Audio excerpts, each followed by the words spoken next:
各位好，欢迎来到奈特玩家，我是大宇。今天我要分享一下，为什么华为 Mate 60 Pro 已经那么好了，我却还是要等着想要买 iPhone 15这一代产品。首先我跟大家说明一下，这个话题是纯技术性的，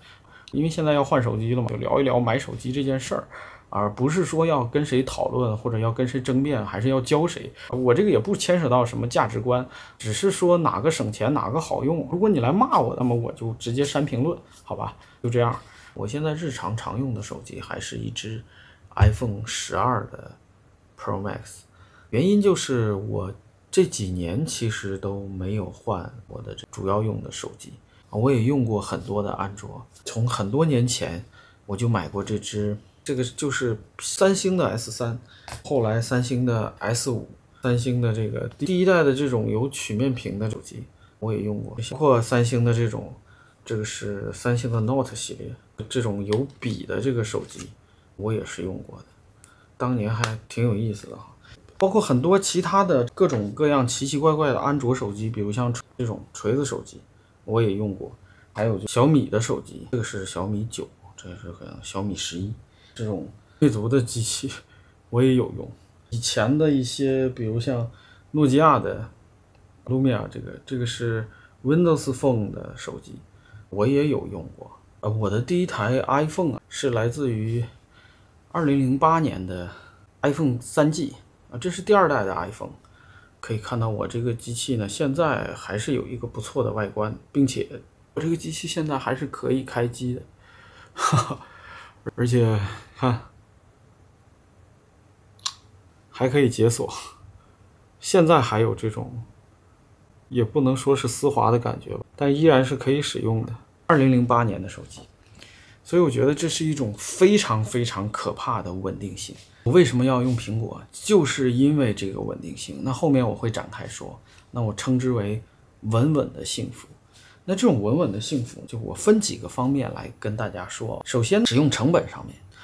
我认为长时间的使用安卓旗舰会比长时间的使用苹果的手机会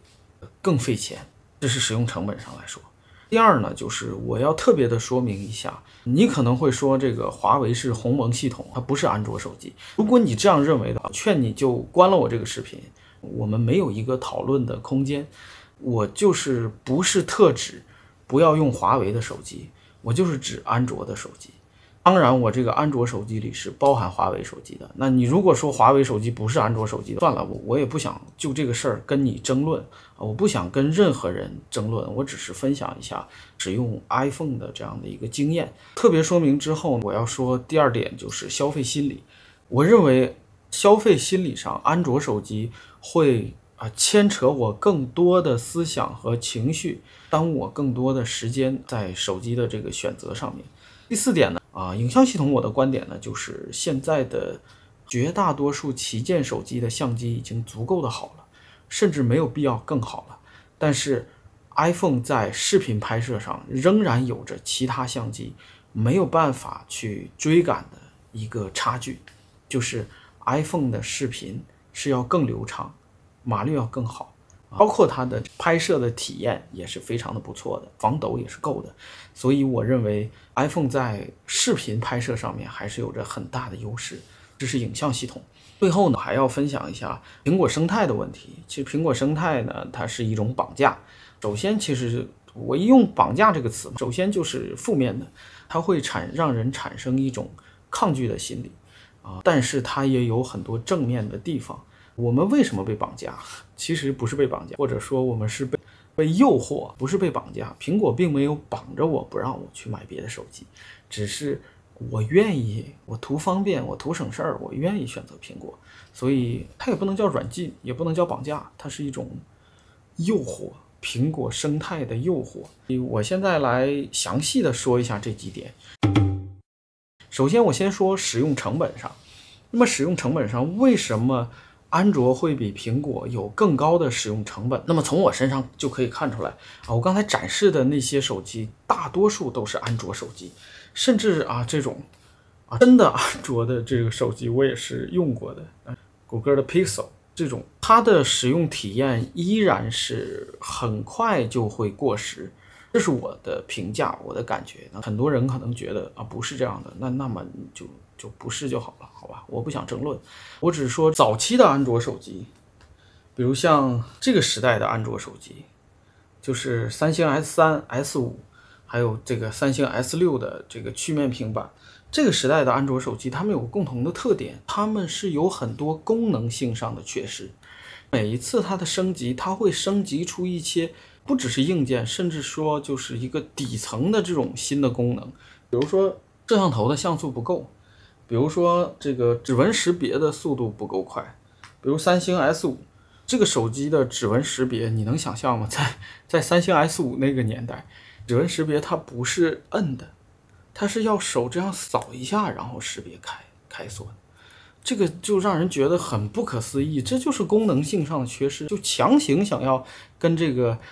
iPhone 5S 来对标嘛，所以他就用 S5。那它这个指纹又不是按压的方案，是一个扫描的方案，竟然就给我们用了这个手机，所以就非常的不好用。它为了保持这种后边的这个后壳的可以装后壳可以换电池，它是个可拆卸的后壳。又要做防水，你看这里边还有胶圈，你说这个防水能好吗？这个接口防水也是一个橡皮胶，但这个橡皮胶已经丢掉了，它是一个可换电池的这样的一个手机，这个也可以，你看都是可以更换电池，在当年是三星的一个执着。你看，包括像这个手机，你看它双卡，这里还可以装一个内存卡，这里是一条可以换的这个电池。所以当年的三星手机在功能性上顽固的坚持一些功能，比如这个内存卡，比如这个可更换电池。但事实现在这么多年过去了，证明它这个坚持是没有意义的。比如它坚持这个 3.5 的这个接口，那后来好像现在也不坚持了吧。我其实不得不说的，当然华为的手机我是一个都没有买过，我觉得可能也是巧合吧。最想买的一个华为手机是华为的 P30 Pro， 当年有一个什么天空蓝还是什么那个颜色，我特别想买，但是由于当时好像还缺货，我的一个朋友同事他买到了，他给我看了一段华为 P30 拍的一段视频，那个视频的效果实在是劝退，所以我就没有再买华为的手机。那我后来也陆陆续续的买过很多这些锤子科技，这些手机还真的是蛮抗用的。这个锤子具体型号我都想不起来了，但它的看现在还能开机，都可以开机。看这个锤子的手机的质量还算是可以的。魅族这些手机呢也都是不错的手机。魅族当时有这种设计，就这种小心思环形的这个闪光灯，我不知道现在魅族手机还是不是这样子。怎么说，一种小清新，或者因为魅族其实最早它是用一个 Windows CE 的系统做了一个叫魅族 M8 的手机，好像是叫 M8， 它最早是卖这个 MP3、MP4 就这类播放器的，后来改行做手机之后，第一个产品我觉得大家还是很惊讶的。当年因为只有 iPhone 可以选，那么没有 iPhone 想要用国产的就只能用那个魅族的 M8。 安卓手机我之所以买这么多，其实说明一个问题，质量不是特别的好，它总会出现各种各样的问题。像我之前展示的，我最早的 iPhone 现在还是可以开机的，还是可以甚至正常的使用的，我装上卡甚至是可以打电话的这样的一个状态。但是我在同一时代甚至比它还晚买的这些安卓的手机，或多或少都有各样的问题，导致它没有办法正常的使用。比如这只曲面屏的三星 S6，我不知道大家能不能看清，你看它的玻璃工艺，它的这个下边这个不是染的颜色，这可能是玻璃内部的贴膜还是 UV 印刷，它就时间长了脱掉了认为这可能是一圈烤漆的玻璃，它这个就掉漆了，它是在里边掉的。我并没有使用它，这不是在我使用的过程中产生的，这是在我储存的过程中它就掉了。我认为它都是影响使用的致命的这些问题。比如其实三星这个 S6 就有一个很大的问题，就是误触。它本来做了曲面屏，它在系统软件层面没有做什么误触的优化，那就导致这个手机没有办法用。就每次，假如我们如果骑车或者走路或者这个手拿东西，想要单手使用这个手机，那么每次你这样操作，虎口这里都会先触碰到屏幕，那么你这个点击就没有任何的效果，所以这个手机就完全没有办法单手使用。这个和同一时代的 iPhone 6s， 它这么大的一个手机 6s Plus， 在这个单手使用的情况下是可以使用的，就最起码你一些简单的操作拨号啊这种是可以用的。但是比它小一圈的这个三星的 S6 Edge 这个手机，对，我才想起来叫 S6 Edge， 这个曲面屏手机就没有办法用。你看它明明比它小了这么多，但是就没有办法。所以在这个层面，我认为是功能性的缺失会导致你会受不了一个安卓手机而换机，而不是说像苹果可能我们都是用到想换它还没坏。像我现在的这个 iPhone 12 Pro Max， 它就没有任何的问题。如果我不是想要升级 iPhone 15，我继续使用它的话，我认为也是没有什么问题的，只是影像系统这个稍微有点过时，其他的好像你如果就扫个码拍拍孩子，其实还是够用的。所以这个情况就会使你买安卓会浪费更多的钱。还有很重要的一点，就像我刚才说的这个东西，它不是三星所有的这个安卓手机都有个共同的问题，就是它们的耐用性是不如苹果的。我举个例子，像我这只小米9 SE 好像叫这个手机，它没有任何的问题，但是当初我为什么换掉它？它会突然的触摸屏的失灵，其实也没有真的失灵，只是它会乱点，它自己检测到点击了，但实际你没有碰屏幕，它就可能进入一些奇奇怪怪的功能，就不一定在搞什么。但是你这个时候想关机都关不了，那只能说把它强制关机，关机之后你再重启它就好了，好一阵儿又会出现这个问题。那这种抽风的问题就会导致你没有办法长时间的使用它，那怎么办？能换手机。但是相比之下，就是我这个2008年的苹果现在依然是好用的。苹果的产品的更新，它的 OTA 就非常的好，不像安卓它往往是想要用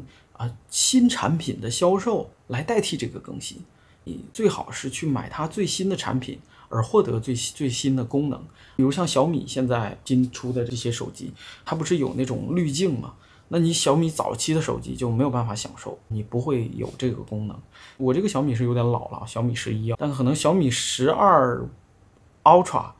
这种手机，在13 Ultra 出来之后，13 Ultra 有的滤镜，12 Ultra 是没有办法拥有的。毕竟它还是一个比较近的一个年限的手机，所以你还是要有一些像滤镜这种软件的功能，那就给它升级一下又何妨？但不，所以这个安卓厂商都很有意思，都动这个心思，不像苹果其实滤镜就反正系统就那么几个滤镜，你有的都有，没有的就太老了。苹果可能我认为3年以内的苹果产品，后期的软件 OTA 质量的支持还都是很不错的。我唯一用坏过的一个苹果手机是当年的 iPhone 5，我是上车的时候把这个听筒摔坏了，换了一个这个就 iPhone 5的这一代产品，我是弄坏过。其他的我还真的没坏过。最神奇的是这个当年销量的最狠的这个手机 iPhone 4S， 我这个 iPhone 4S 这个手机质量真的好，这种不锈钢的这个外壳，我现在依然觉得非常的不错。这里我要跟大家讨论一个问题，芯片它为什么会坏？芯片坏是怎么坏的？芯片坏是突然烧掉了，还是说它会一点一点的烧，一个一个的损坏里边的晶体管？比如奔腾4古早 CPU， 它有3700万个晶体管，那可能它坏到1000万、2000万的时候，它就彻底坏了，还是说它坏到700万个的时候，它就已经很慢了？但是它还能不能工作？它算不算彻底损坏了？所以我觉得在这个品控的方面，我说的品控就是供应商，比如英特尔或者是台积电或者什么厂商生产的芯片，在供给苹果或者供给其他的小米、华为的时候，它的这个芯片的耐用度是不是有区别？我有一个苹果的笔记本电脑是2012年买的，跟我这个手机08年的手机一样，它现在还是好用的。而且它不仅好用，它能跟我 iPhone 12进行这个 AirDrop，所以说它这种稳定的可怕呀。它的损坏的程度可能还没有达到彻底损坏的程度，也就是说它现在还是能像当年一样的工作。所以我认为它在选择芯片的时候，可能同样是 i5 的芯片，可能苹果选的是更优良的，其他的厂商有可能会选到没有那么优良的。所以同样芯片的产品，苹果的耐用度会比不是苹果的更廉价一些、便宜一些厂商的可能要好一些，这是我的感觉。因为我同一年代买了很多笔记本电脑，有华硕的，也有这个宏基的，也有联想的，也有苹果的。当然联想的质量是仅次于苹果的，就这两个电脑我现在还是在用的，苹果的和这个 ThinkPad 的那个联想的笔记本现在依然是好用。所以我就认为这些越大的厂商在采购芯片的时候就越有话语权去采购那个更优良的产品。所以我建议大家，对，这也是一个我选择苹果的理由。安卓手机还有个问题，就是你想获得跟苹果同样的体验，你要付出的钱是比直接买一个苹果还要更高的。有两个原因，首先第一个原因就是安卓手机你的这个追新成本巨大，因为苹果是每年发布一次新的机型，那么即便你是最时髦的人，你的换机周期也就是1年。但是安卓不只是每个厂商每年会大概现在发布两次手机，而且它有很多的厂商，不只有华为，还有什么 OPPO、vivo、三星，还有小米。所以你如果想要追新的安卓手机，你会付出更多的精力。首先你要选择品牌，你要选择机型。如果你想要追新，那么你每年最少要更新2次。虽然它可能单次会比苹果便宜一点其实现在也不便宜了，它2次它一定你付出的这个成本一定是高于苹果的，哪怕是你买苹果最顶级的型号。说一下消费心理，安卓类的手机耽误更多的时间在手机的选择上，这是消费心理的第一点，就是他们产品的现在的外观形态还在有差异。比如说苹果只有一种形式，那就是直板手机，你能选择的只是大小、价钱，这个大小价位的不一样，相机的不一样，没了。那么其他的安卓手机你可以选择的就多了。首先品牌、产品形态是横折还是竖折，还有直行的跟 iPhone 一样的形态，还有直面屏和曲面屏。产品形态有这么多种，又有这么多种的品牌，那就导致你选择的成本非常的高。我真的不想拿出这么多精力去研究它，不仅是产品形态不一样，那背后带来的问题就是你如果买个竖折屏手机，你是不是手机壳也不好买，这个贴膜你也不好买。如果说手机壳，那么 iPhone 无疑就是手机壳种类最多的手机品牌。iPhone 的配件，手机壳这种第三方配件多到什么程度，不只是 iPhone 的手机壳特多，就连这个 AirPods 它这个耳机盒的那个壳你都多到你看花眼就看不完那么多。就你买了一个苹果手机，你觉得不满意，你有成千上万个手机壳，各种各样的外观好选，但是你可能今天买一个 OPPO 或者华为或者三星或者小米的折叠屏手机，特别是那种竖着开的折叠型手机，那么你就似乎手机壳的选择就很少了，可能原厂或者有少数的副厂的解决方案。所以这个就你这是个问题。功能性上面就是你买安卓，你不仅要买安卓，你还要了解什么运存多大，然后还要了解什么几个核心芯片型号。你像这次是吧，麒麟9000S 是吧？你看这芯片型号还什么7纳米什么几纳米，这都要了解，真的是很烦。那苹果这个到底是芯片型号是啥呢？是几纳米？我问了很多我们这个同事，我的朋友，他们都不知道手里的苹果手机芯片代号是多少 ，A10几了 ，A15、A16、A17 不知道，但是大家用的都很舒服。所以可能这就是选择苹果的这些人生态的选择。那刚才兼容的那些配件是一种生态，还有就是呢，苹果和 iPad 和 MacBook 它们之间的这个生态，比如隔空投送，这就是个很好的功能。所以我们经常手机拍了东西就隔空投送到苹果电脑又是现在做这个流媒体视频，它整体的效率我认为是可能是最高的一套。因为如果你装一个 Windows 或者买一个 Windows 笔记本，你需要后期去给它包括剪辑这些软件的安装都很麻烦，都要去选择什么 Adobe 那套东西啊，还要装，很烦。但是苹果不是，苹果你直接软件商店账号一登录，那 Final Cut 就在那儿，你买过一辈子都有，你就点击下载就完了，解决了。所以我可能特别是做这种跟多媒体相关的工作，我更推荐直接用苹果好了，就没有必要再去研究那些安卓的东西了。安卓你想要把这个你拍的视频传到苹果电脑或者传到 PC， 你可能还需要数据线，或者需要另外一个第三方的软件，这都很麻烦。或者用 QQ 发，超过多少个 G 好像微信 QQ 又发不了了，这是生态的问题。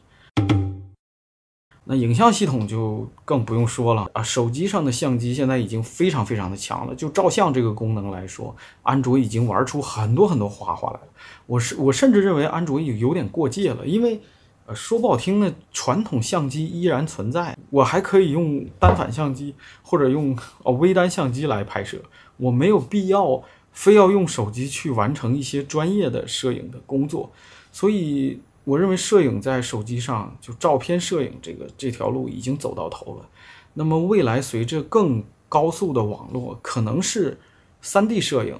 3D 建模的这个功能，就苹果从 iPhone 12这一代 Pro 这一代开始装的这个雷达这套系统可能未来是一个应用的方向。还有一种就是视频，我认为视频拍摄现在已经很明显是手机的一个发展方向了，但是现在安卓手机拍摄视频能赶得上苹果的我认为现在还没有。所以这就是我选择苹果的一个原因，因为我也算是一个视频创作者，虽然我也只拍这么点视频。苹果生态的绑架，我认为苹果手机对于照片摄影的拿捏是刚刚好的，没有必要再强了。它现在在一些细节的体验上面依然是很领先的。我举个例子，比如 iPhone 可能从 iPhone 5开始它就有这种零延迟快门的这个概念了，但是安卓手机要到哪一年？可能最近这2-3年吧，随着芯片的速度的提升，安卓手机的那个快门才没有那么大的延迟。之前安卓手机就我举个例子，比如这小米11吧，不算太老的手机，这手机可能3年前的吧。这手机如果我们用它拍照，我打开相机，这手机确实有点老了。我们摁一下这个拍照，你看我摁下，从摁下到它真正拍照是有一定的时间间隔的。但是以前的苹果手机，我还是拿这个手机举例子，就苹果的 iPhone SE， 你看它的快门，你看一摁就有，而且它震动配合的也非常好，它这个线性马达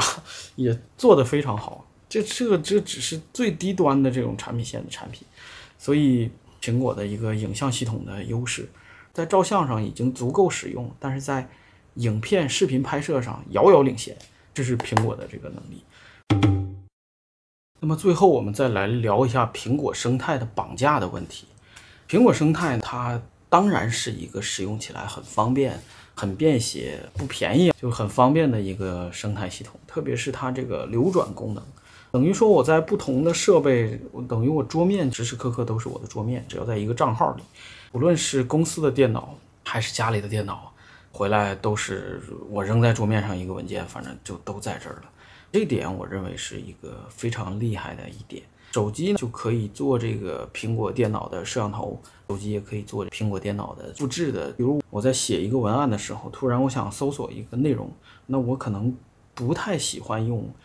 再去切出去搜索，那我就用手机直接搜，搜完了我搜到那个内容，我想复制粘贴过来，那我只用在手机上是吧复制一下，我在电脑上直接粘贴就可以了。我觉得这些小的点，包括这个 AirDrop 这些小的点会促使我还是继续使用苹果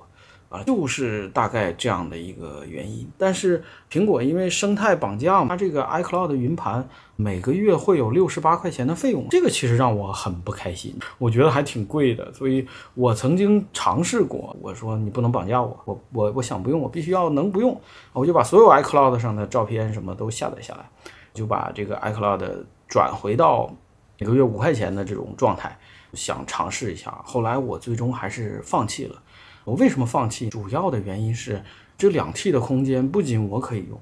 我们家里人，我妈妈，我的老婆我们都可以共同使用这2T 的云盘。它可能大概1个礼拜左右才会把这个手机备份到这个云盘上。我觉得这个功能也非常好。当然你可以说华为或者安卓也有这种功能，但是我实际使用下来，其实我真正使用过云的也就是小米的云。我觉得它距离这个苹果这个还是怎么说，就是它还是跟随者。有小米的电脑我也用过，小米的这个手机和电脑的协同我也用过，总是还是没有苹果的做的那么便捷。所以我是觉得我更愿意使用苹果。还有个原因就是苹果它的支持的 APP 是真的多，比如 Final Cut， 比如达芬奇，比如这个 Keynote， 比如这个我经常用的苹果上的比如酷乐队这种我都很方便就可以用了。我现在可能通过这个其他的平台我找不到一个替代的这个软件，特别是我在 iPhone 和电脑协同工作的时候，我已经形成一个固定的工作流了，你让我再换成华为换成安卓，我不知道该怎么办。所以就这个问题了，苹果的这个手机还有一点好处就是它是被开发者主动适配的。当然你说那种超大型的绿色软件是吧，绿色图标的那个软件它当然也会适配华为，但是有很多奇奇怪怪的软件，小软件，比如以前我用过2个专门给视频增稳的2个软件，除了 iPhone 好像我没有找到安卓上面也有这种类似的功能。现在剪映是有这个功能，但以前是没有的。还有就我之前经常用一个软件是把这个照片转成水墨画效果的，那我也没有在安卓上找到替代的软件。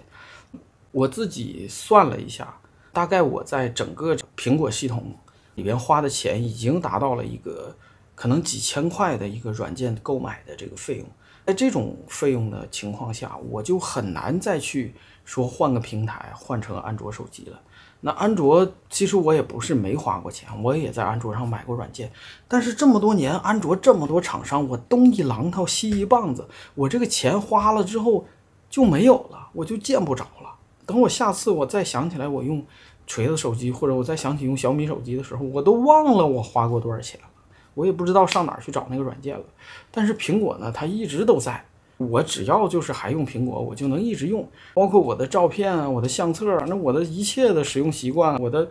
设置的习惯都可以备份过来。那我还是要说明一下，我不是想要抬杠，我也不是说什么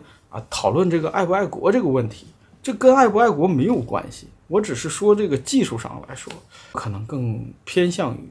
我还是会买 iPhone 15。那 iPhone 15我觉得买起来也比较省心，你只要买它一个 CPU 就是性能最高的这个型号就可以了。那苹果的这个内存卖的是比较贵的，那我觉得买一个这个 iPhone 15 Pro Max 512G 以上的可以了，你不一定非得买2T 的是吧？1T 的2T 的就稍微有点贵，那你就买个512的，把剩下的钱放在这个 iCloud 里边，每个月69块钱这么花就足够了。那苹果还有一点就是它设备上的体验的统一，我说这个是很细微的一点差别，比如你触摸的感觉和你在 iMac 上用那个触摸板操作的那种感觉，多点触控的这些感觉，包括这个图标点开的这个动画，图标收起的这个动画，包括这个你 iPhone 退出程序进入桌面，还有程序打开的这些动画，它的体验都是统一的这个就非常的爽。苹果生态具有一个天然的特征，就是它的对整个多媒体工作流的支持非常好，不论你是拍照还是拍视频，用苹果都是一个我认为是一个效率很高的一个操作方式。不论你是用这个 AirDrop 传过来，还是用这个苹果电脑来修图，我认为都是非常好用的。它是比 Windows 的就 4K 的这个渲染，还有 4K 的这个预览的支持，苹果的这个 M2 Pro， 包括这个 M1 Max 这个芯片都是支持的非常好的。其实最早就是从 M1 开始，它对于这个剪辑视频真是一点也不卡，渲染视频又快，所以我是还是会继续用苹果的这套东西，那我也就肯定是换 iPhone。最后说个结尾，有人说苹果是一家有创新的公司，因为它在产品层面率先普及了很多的功能，比如电容屏多点触摸和滑动操作，比如 Touch ID， 还比如 Face ID， 还有现在流行的 TWS 耳机的，最早的是 AirPods。 但是也有人觉得苹果是很保守的，它保守到一种程度，在任何一项新技术在不足以保证使用体验的情况下，它都不会出现在苹果的产品上。保守是保证消费者的使用体验，而不是激进的让消费者来做测验。什么功能或者产品，哪怕是某个技术的第一代产品，在苹果这里一经上市，都可以有一个傲视整个行业的成熟度、稳定性。所以我觉得这就是我对 iPhone 的看法。iPhone 就是我想要的那种稳稳的幸福。好，如果你喜欢这个视频，欢迎关注奈特玩家227，我是大宇，谢谢大家，再见。这个苹果真的是这么多年还能开机，我是没想到。照张相给大家试试，看看这个苹果手机还能不能照相。好，我给相机照一张相，大家看看，回头我放到视频。好，一个200万像素的相机。